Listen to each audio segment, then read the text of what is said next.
is our OPSEU's second biannual Human Rights Conference, and it is in regards to social change through social media.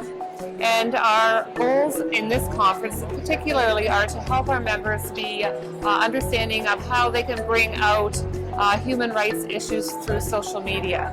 So we want to give them a little bit of understanding of how they could be utilizing Facebook, if they don't have a Facebook, to help them get set up and be able to use that for events and issues in human rights, to start Twittering and bringing out things that are pertinent and happening within their regions and throughout their communities on human rights issues.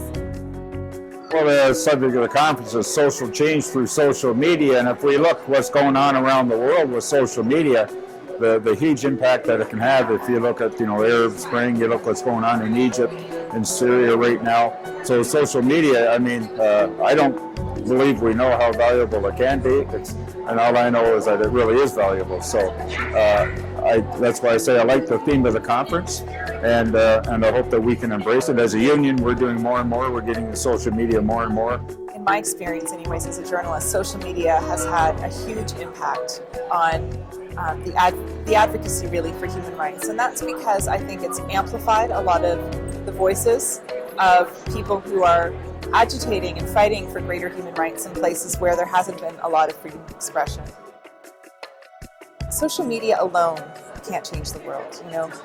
People use these tools in order to really raise very real grievances that are real world things. You can't just have social media without people. You still have these protests on the streets.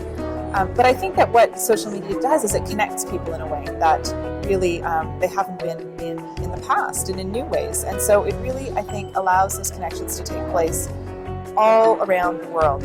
And that, I think, is the way that it's really affecting change all over the place. Our younger generations, because they are already utilizing social media, we need to, some of us in the unions need to be advancing human rights issues. When we see that our younger generations are moving forward on media, we need to be connecting with them. How can you connect with your young children if you have children? Because they're already in social media, so we need to be moving and advancing forward as parents and as people in unionized facilities and within the collective unions.